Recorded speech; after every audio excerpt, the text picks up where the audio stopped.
that is another another contradiction dun sa claim niya na yung pagiging addict daw niya ng 15 years ay out of curiosity. Pag addict ka at ginagawa mo ng 15 years, hindi po yan curiosity, addict ka talaga. Alam mo Career oo. yan. Because that's a career. 15 years? Yeah, totoo. Actually, kung trabaho yan, may loyalty award na yan, di ba? Maganda na yung retirement benefits mo niyan. Diba? Correct. Entitled ka na sa mga retirement privileges ng company, 15 years in service. Diba? Walang ganon, 15 Oka. years. Sabi ko, ang taray mo naman, pag 15 years, may damage na yan. Kaya ito si Father, parang, alam mo Father, ginagawa mong amat si Duterte. Also, it downplays, itong victim mentality, downplays the need for law enforcement, for yung addressing certain social behaviors, because that's what laws are about, di ba? You want to prevent certain behaviors that are damaging, both either to society, even to yourself, or to other people. Sabi ko nga, kung 1 year kang nag-addict, okay, recreational, okay, trying. 2 years, okay, seriously recreational to ha. Pero bakla pag 15 years. Hindi na Diba? curiosity yun. Hindi na Pwede bang curiosity victim yun. ka pa rin? After Oo. 17, 15 years, biktima ka pa rin, Oo. hindi na oy. Hindi ko rin kasi alam na they are doing it in defense of Father Flavi. So yeah, I think that is their narrative to downplay yung backlash kay Father Flavi na yun nga na-addict siya for 15. Kasi nga, inamin niya yan inamin niya yan sa Quadcom 15 years siyang addict, at pari na siya, nagbimisa pa siya. Well, hindi niya sinabi that way, no? But if we're going to listen to what he said, yung age na naging pari siya at yung age na naging malinis siya sa droga, pari na siya, nagmimisa na siya, addict pa rin siya. So they wanted to make their poster boy the anti war on drugs advocate nila to look pristine. Kaya wala kayo magalit kay Father Flavi, kaya lang naman nag-addict yan kasi yung genetic Kasi makeup niya.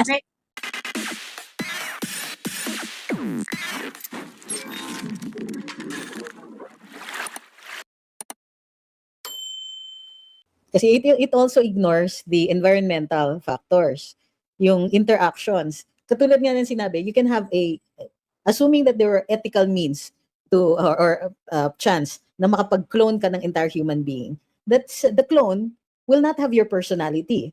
It will not make the same choices that you made. It will not, you could have almost exactly the same physical traits, but the behavior will only be equivalent to how that person is raised. Kasi pwedeng, pag hindi mo pinaaral yan, magiging mangmang yan.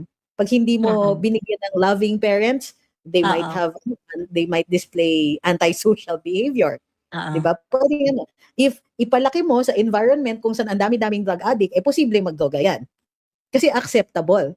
So yung ganon, Prof. Magno is too simplistic kasi ini-ignore niya yung environmental factors, yung interactions that form your personality. Yeah, the single greatest predictor that someone will do drugs is the accessibility of drugs. Yeah. Correct. Ba? Correct. It does not has nothing to do with whether you have a gene or not. If it's available and you are around people using it, there's a higher chance that you would use it. And you don't even need to have a gene for whatever addiction, because the drug itself makes you addictive because of how it works, diba? Correct. Hindi mo kailangan ng doon Hindi mo it involves choice. And every human being is capable of making a decision whether or not mag-engage ka sa drugs. Ngayon, if available yung drugs na yon sa environment mo, chances are you are going to use it. Ngayon, being addicted to it, at the time na hindi pa umiepekto sa iyo yung natural na course ng droga pagka tinake mo siya sa katawan mo, even before you go there, choice yun ng tao And capable tayo of making that choice. Lahat ng tao capable of making that choice na magdroga ka o hindi ka magdroga. Ang pinag-aawayan natin, yung entry point. 'Di ba? Kasi nga, kapag kunwari, nag-engage ka sa pag-consume ng illegal substance, hindi natin alam kung ano yung magiging effect niyan sa iba't ibang tao Hindi naman natin pinagdedebatihan dyan na parang, ay hindi, pagka kasi ganito wala kang magagawa. Pag nag-try ka antemano, maa-addict ka, hindi mo malalabanan. Ganon. Wala naman dun yung debate eh. Sa kung gaano katindi ang magiging effect ng droga sa tao na merong iba't ibang genetic makeup. Wala po doon ang debate. Ang debate po is yung paggawa ng tao ng choice regardless of your genetic makeup na mag-engage ka sa droga. Kasi yun nga po yung pinaprevent natin dito. 'Di ba? Na huwag ka magdroga. Kasi nga pag nagdroga ka, chances are masisira buhay mo. Yung ability, di ba? Yes. That is the thing. Ang ano na lang talaga noon. Okay, kasi parang ganito lang yan, no? Alam niyo naman, ang smoking can cause, can increase your chances of having cancer. Risk. It doesn't Yes. cause, but increases your risk of having cancer. Specifically, cancer of respiratory system. Now, okay, merong genetic predisposition for cancer. Yes. Pero Correct. hindi mo pwede sabihin sa akin na okay, ano ka naman, they are different, ang genes kasi, no,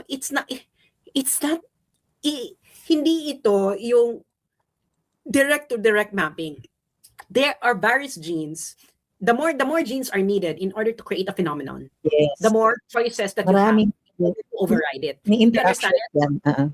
Naiintindihan niyo ba ako? The more genes are needed in order to produce a phenomenon, the more freedom that you have in order to override it. For example, the gene for addiction is not one-to-one. It's actually a battery of genes that have to act together and have to be there in order for it to produce addiction. Pero yung the color of your eye, Ano na yan? Direct ka na. direct Causal. siya. Nagigets ninyo? Kaya nga you can select the color of the eye of your kid. Kasi nga, Gene editing. like, and the color of the skin, di ba si Michael Jackson nga, he selected the color of the skin. of his Designer children. babies na yan. Di ba? You can do that. Pero ang tingin kasi nila sa genes, pare-pareho siya. No, it's not. Kaya nga, it's a code. It's an like an instruction manual. Sometimes hindi sumusunod yung body dun sa code na yon, or may variations. And even the genes, they have variations.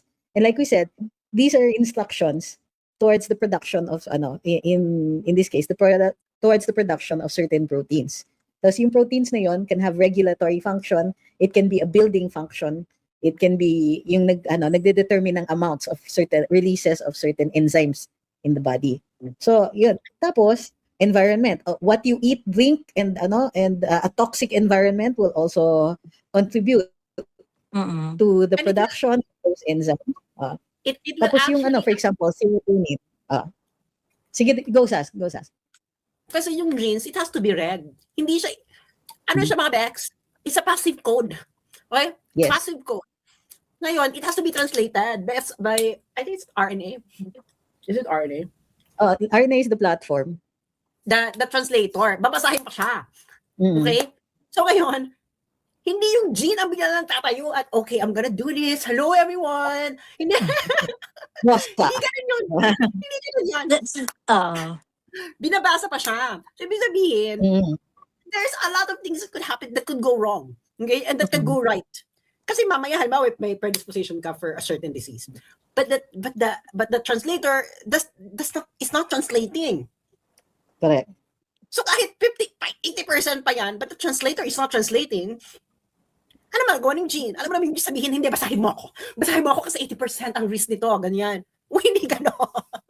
Minsan nga naduduling yung platform eh. So hindi siya nababasa. Magsiskip. So merong mga ganong instances. But like I said, isolating a single gene will not, again, even make you automatically predisposed. Although, certain na yung sa MAOA-L allele na mayroon talagang certain combination of proteins na create siya.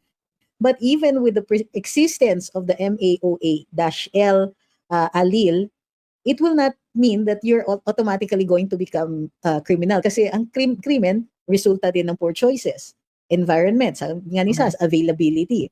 So, meron pang of course, yung parents mo, yung immediate family mo, also the amount of money that's available to you. Too much money and ang dali kumuha ng droga.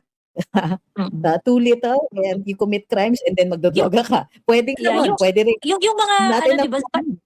Di ba sa US parang meron silang discovery doon na well sa US kasi di ba parang sila yung merong parang pinakamaano na concept ng serial killing. Yeah. Na parang meron silang yung study nila doon shows na yung mga serial killers nila yung mga serial killers nila sa US pare-parehas na merong excessive na serotonin. Yeah. The Excess serotonin is actually produced for even when there is no action that would have merited. The serotonin is the feel good hormone enzyme. It floods your brain with pleasure. So even if you're doing something that's morally reprehensible, your brain will not accept that kasi it's producing the pleasure hormone.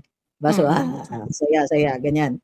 So that's why yes, may shared physical characteristics yung mga but there are also other shared characteristics. Normally tendency is they're single, they're male, they have an abusive background, and ang age nila is late 20s to very early 40s. Doon sila magsa-start. And you might not know, baka kaya siya nagkaroon ng excess serotonin because of physical damage to the brain, because nga abused di ba? A lot of them get abused, and especially if you're a kid, and a lot of them got abused as a kid, talagang physically abused, talagang maraming abuse. So learned. When you are abused as a kid, you get blunt trauma in your head that would create lasting damage for the person. Kaya nga, di ba, sabi, kung mananakit ka kung mamamalo ka, huwag papaluin sa ulo kasi baka maging serial killer. Diba?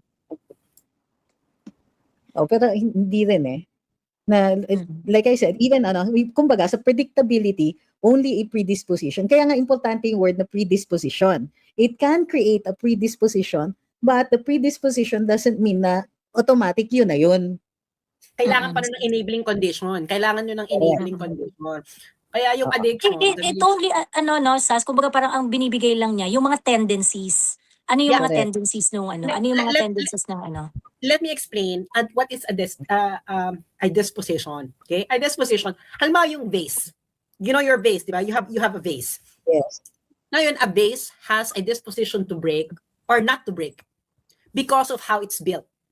Okay? Ngayon, ano doon yung magmamaterialize? Okay? When depending on its interaction, kailangan ng enabling condition. Ngayon, kung vase lang naman ay tayong malumanay lang sa iyong mesa, so what is the disposition that would actualize? Not to break. Pero once you get a hammer and you let it interact with the hammer by hitting it, its disposition to break will materialize. Okay? So now, that is a disposition. Okay? Hindi mo pa pwedeng sabihin na kaya siya nabasag kasi talagang may disposition. Bound siya mabasag. Actually, hindi. Meron siyang disposition for both. For it to break and not to break because it's how it's built. Ano yung ang nag-actualize lang doon is its interaction with another object that could make it break. Okay? Ngayon, yung sa addiction, titingnan sa addiction, you actually need an interaction and an event wherein you would have to try drugs. Kaya nga tayo nagkakaroon ng war on drugs. Kasi whether or not you have a genetic disposition to addiction, gusto nating tanggalin ang easy availability ng droga sa market. Because once you touch it, kung hindi na tayo mag-uusap kung meron kang disposition or wala sa addiction. Wala, correct. Because you would really get addicted because of the way the chemical of drugs work, especially formulated. Especially shams.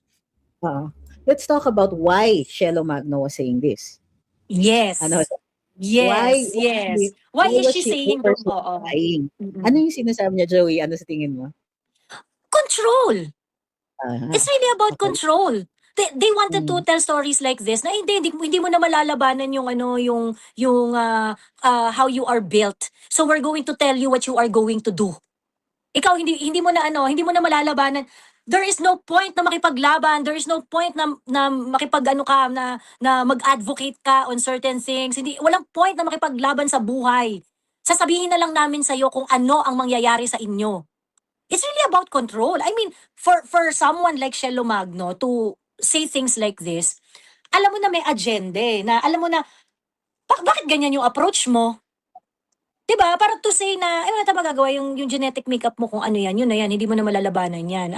Ano na yan, i-discover na lang natin kung magiging ano ka. Parang ganun. And we're going to tell you because we know. Parang ganon yung dating. So, I do not know kung, ano, no, perhaps to a certain extent, intentional yung pagsabi nila ng ganyan. Or maybe, dahil nga, sila kasi yung group ng, sila yung political group na uhaw sa control ng narrative. And whether intentionally or unintentionally nila na pwedeng na-blurt out lang nila yan, out of nowhere yung ganyang klaseng idea. But ang nagdidictate noong for me, ang nagdidictate sa kanila ng pagsasabi ng mga ganitong kwento, yung kanilang desire to really take control of the narrative. Ganyan naman kasi kayo eh. Kayo yung tipo ng tao na magsasalita talaga sa mga ganyang bagay kasi nga, uhaw na uhaw kayo sa control. Uhaw na uhaw kayo sa pag-take over ng power regardless kung ano man yung path for you to Ako talaga, nakita kasi nila yung backlash kay Father. Kasi si Father, kinuha nilang spokesperson. Kasi syempre magsaysay awardee, pare, alam mo yung ganyan. Pero pero hindi niya in-expect na magkakaroon ng backlash. Yung ganito kanilang pagsisave. Yung pagsisave kay Father. Na dapat, napaka-condescending pa ni Shelo Magno. Yan. Dapat ano yung sabi niya? Dapat malaman ng mga Pilipino na nasa genes. Nasa genes ang pagiging addict. So parang, una-una, na parang, napaka-condescending mo naman. Why do we need to know this? Parang, even if there's a gene that could predispose you to addiction, it doesn't matter. The problem is the availability of the drugs on the streets and wherever. And then I think the second reason, ako talaga, they would like to save Father from the backlash. So dinaan niya sa science, but she thinks na and she thinks na she thinks na siya lang may alam ng science. Parang, So, reaction pala yun dahil sa backlash kay Father Flavi. Sinabi kasi 15 years ng addict. Kaya ka naman pala, di ba ganun yung mga tao? Kaya ka naman pala, stay to 30. Tapos, kasi addict nakakala ko sa interview, pero meron pa si Father na, kinukwento niya. Kasi nag-umpisa ako ng 15 ng marijuana. And then, sabi ko, ano kayong mas masarap dito? Alam yung, nagkukwento si Father, parang, hindi pa ito tumitigil. Parang napaganyan ako Hindi pa ito tumitigil. Addict pa rin to hanggang ngayon. Oo. Tumira ako ng Netherlands. Tumira ako ng Netherlands for 10 years. For 10 years. Sabi ko, tapos yung nagkukwento siya, yung parang, kasi makikita mo ganyan sa addict pag nagkukwento, nagigiyang. Pag addict pa rin, nagigiyang. Sabi ko, bakit mukhang giyang si Father nung kinukwento yung gay? Sabi ko, when he was telling the story of his addiction sa Quadcom before, nag-overlap yung period na pari na siya, addict pa rin siya. So, ibig sabihin, nagmimisa siya, addict siya at that time.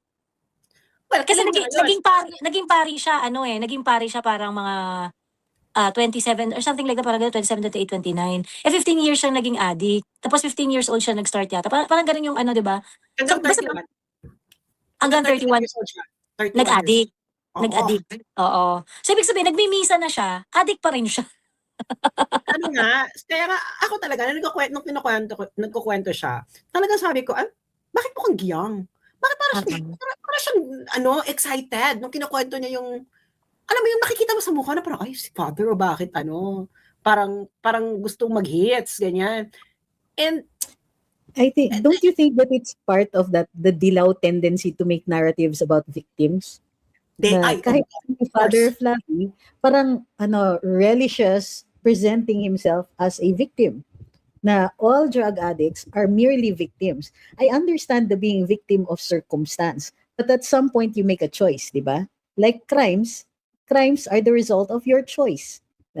except for negligence. Iba, choice mo pa rin yung negligence. Choice mo not to give the required standard of care. Pero Ang yung yellows like to, okay, I'm gay because I'm a victim, or I'm gay therefore I am automatically a victim. Mga ganyan. Oo. I am poor, automatically I'm a victim. Gusto nila yung narrative of victimization. And there's always somebody that they want to point the blame on, very conveniently their political enemy. Alam mo kung para saan yan? Attorney Trixie. Yeah. Para saan yan yung gustong-gusto lang pag mukhang kinakawawa sila, biktima sila. Alam mo kung para saan yan? Tanungin niyo ako, para saan yan? Para saan yan, Sas? NGO funding. Hindi naman bibenta sa Ayun. Pilipinas ng pa-victim. Pero kailangan mo sa victim para kaawaan ka ng mga puti. Ay, nakakaawa. Nakakawa naman ng baby. Bigyan natin ng funding kasi kinakawawa sila sa Pilipinas. I'm so appealing. Don't you see the exaggeration?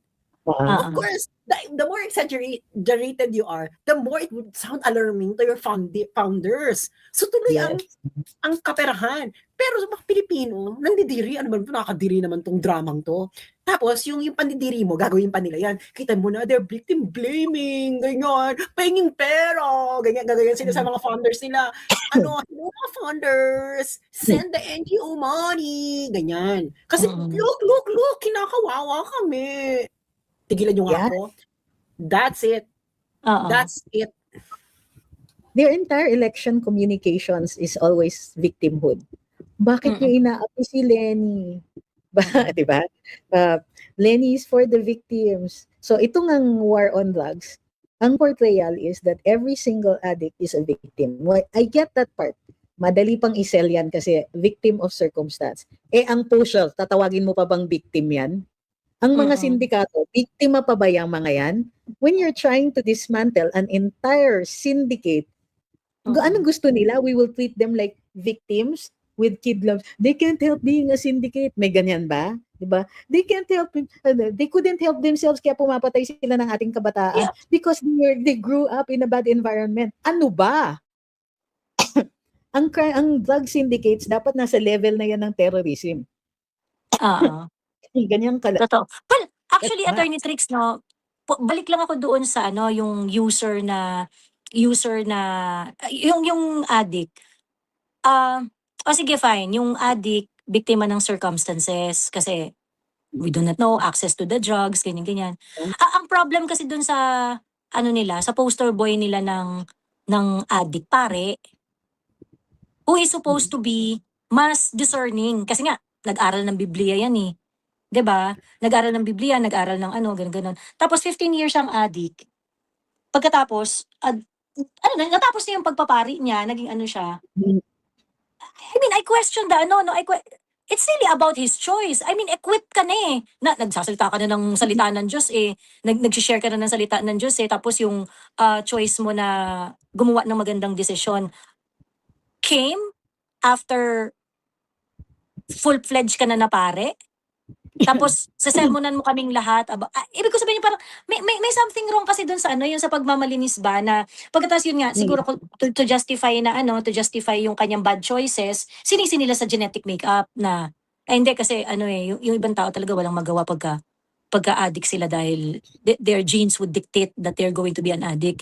But I think it's really it's siguro hindi nila pinag-isipan yun ng mabuti na parang ang pangit-pangit doon sa optics nila na yung poster boy nila ng addict ay paring nagmimisa nung time na addict pa siya. 'Di ba parang meron pong problema dito kasi choice talaga yan eh. Nagdesisyon ka talaga na gagawin mo yan. Kasi biruhin mo, nag-graduate ka na, naaral mo na lahat ng salita ng Diyos. Pero di ka pa rin natigil. Kaya nga hindi ako naniniwala, Joey, na talaga hindi ka na Jodic. Hindi lang dun sa na mukha siyang giyang na giyang nung kinakwento niya yung kanyang addiction days. Kasi alam mo, karamihan di ba yung mga nag-Jodic. Tapos sa rehabilitation kasi may mga kamag-anak ako na rehabilitate, na binibisita ko kaya alam ko yung program dyan sa rehabilitation. Isa talaga sa mga program sa rehabilitation talaga, fellowship kasi nga they need to replace the high of being with a peer group and you're doing activities together.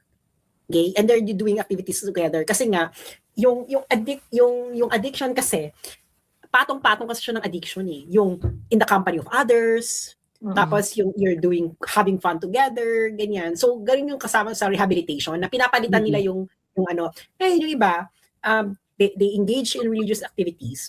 Kasi nga, of course, when you're singing praises to the Lord, you're reading, you're having fellowship, it produces a natural high. It increases your, di ba, happy hormones, but dopamine.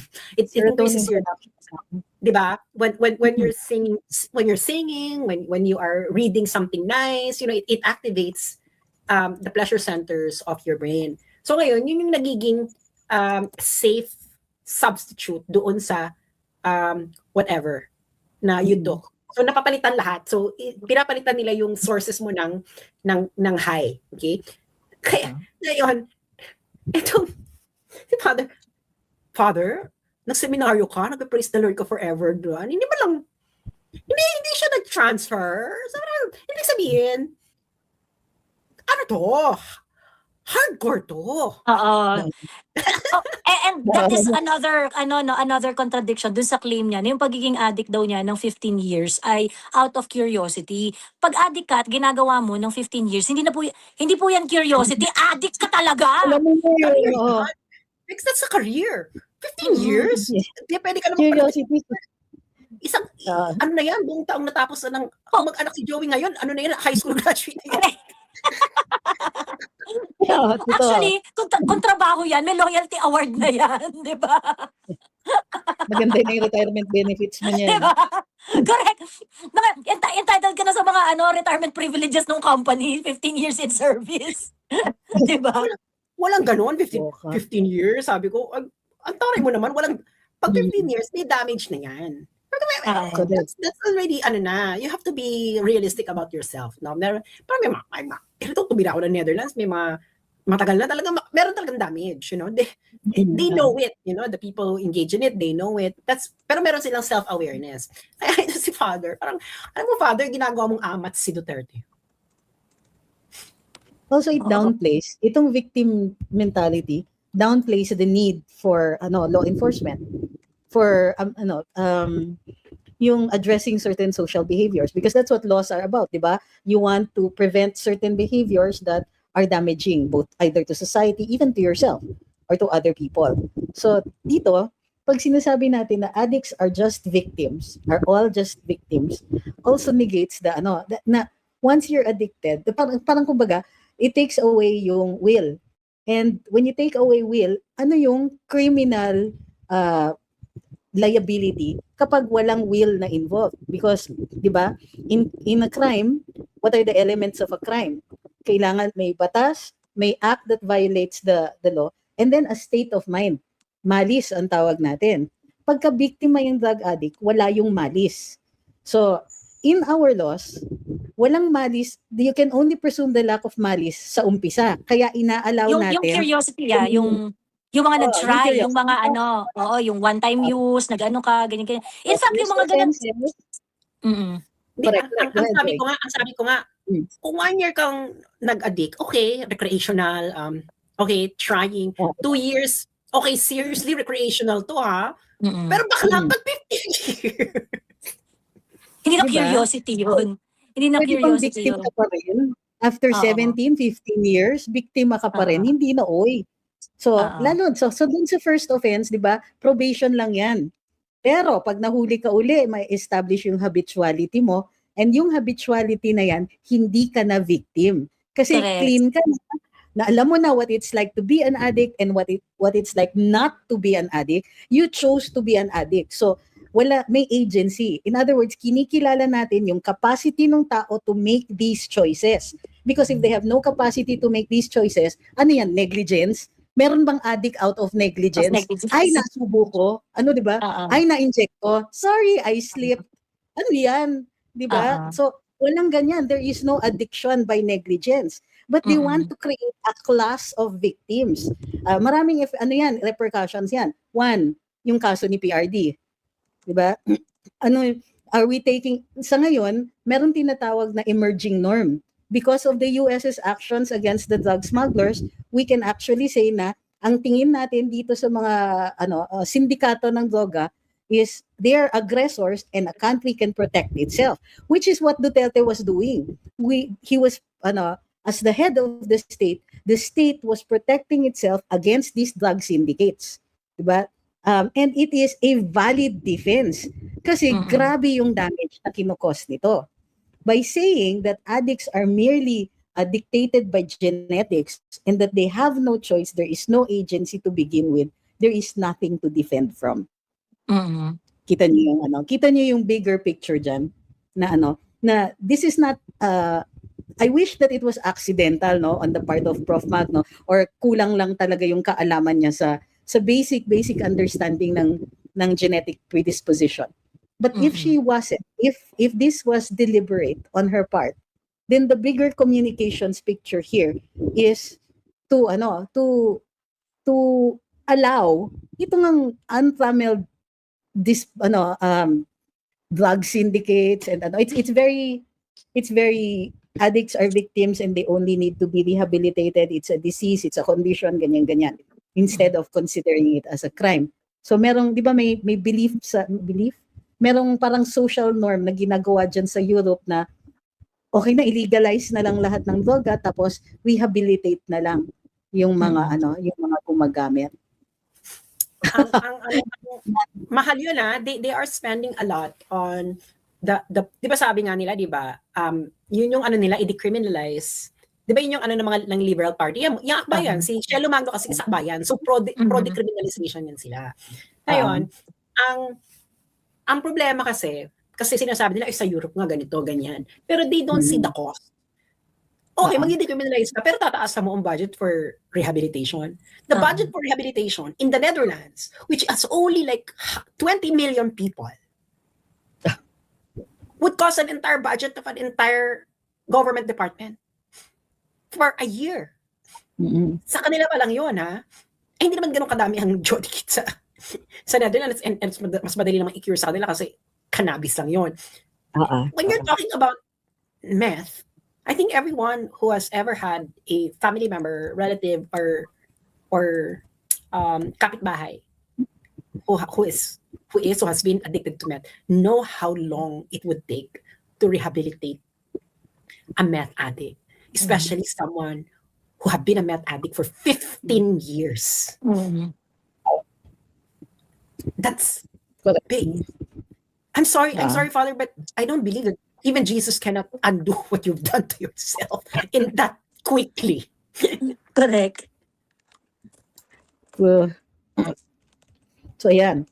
So it's not, kumbaga, there is the science, kumbaga, as a professor, she should have been more circumspect in the causality, kumbaga, of a genetic predisposition. So that's one. The other is, we should also be made aware that this kind of communications, I think she's merely echoing what has already been the comms strategy of the ano ba yan, akbayan. They want to downplay the attorney tricks. Sorry, attorney tricks. I think hindi ko rin kasi alam na they are doing it in defense of Father Flavi.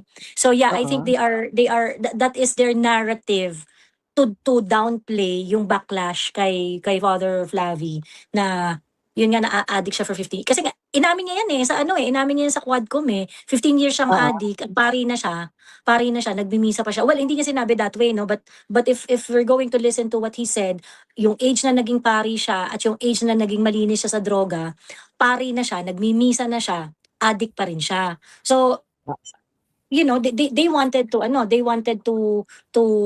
make their poster boy the anti war on drugs advocate nila to look pristine. Kaya kayo magaling kay Father Flavi, kaya lang naman nag-addict yan kasi yung genetic makeup niya. Meron siyang genes. So parang unang-una, if ever it's true that there is a gene responsible for addiction, nagpa-genetic test na ba yan? Para masabi mo meron nga yan. Anyway, correct. ang rin doon, para there's something wrong. Nagpapari ka, Jody ka. Di ba, meron kanyang, malapit ka sa youth. So why would you let kasalanan ng simbahan niya, why would you let a Jody kid priest have any contact with young people? Correct.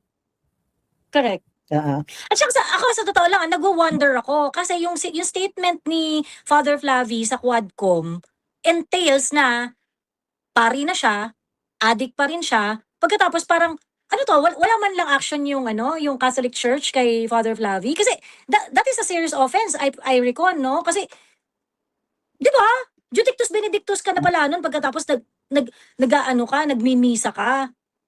Parang something is really something is really off doon sa part na yon. And it is also very very disappointing na yung Catholic Church is not wala man lang bang pagtapik sa kamay diyan kay Father Flavie, wala man bang Father Flavie, check nga natin kung adik ka pa hanggang ngayon kasi puta nag-ano ka adik ka pala nung time na ikaw ay naordinahan na 'di ba? Ang strict nung 'di ba? Ang lala ng programa ng Catholic ng Catholic Church para maordina ang isang pari. Ang lala ng diyan ang lala ng proseso nila pagkatapos hindi nakalusot sa inyo, ito adik pa, pinagmimisa niyo na. 'Di ba? You're not doing Tapos anything, hindi niyo ina-address. Paano ka magtitiwala sa Catholic Church niyan? victim. Tapos, it Oo. makes it worse. On the part of law enforcers, hala, pumapatay kayo ng victims. Diba? Victimized twice over. Yan ang narrative. My gosh. Ay, nako. And then, tama yun Kasi si Father Flavie, as a man of the cloth, may automatic predisposition ang isang bansa na maraming Katoliko to be more sympathetic to a member of the clergy. So, nakikita niyo yung communication strategy dyan. Member of the clergy. Victim. Diba? Can't help it. So, big bad law enforcers kayo. Tapos kayo, gumawa kayo ng batas na nag-further victimize ng mga victims. O, ayan. Ayun na. Complete na yung kanilang, strategy. Para, they wanted to go back to the bad old days. That's what ngayon, nakikita natin, yung role ni PRD dyan is to present him as a universal symbol of what not to do in the case of, the war on drugs. Hay, nako, itong mga to, lumipas na po ang panahon ninyo and these things no longer work. Ay. Alam mo, feeling ko, Churi ko lang naman to. Sige, Kasi game. sa barangay kasi namin.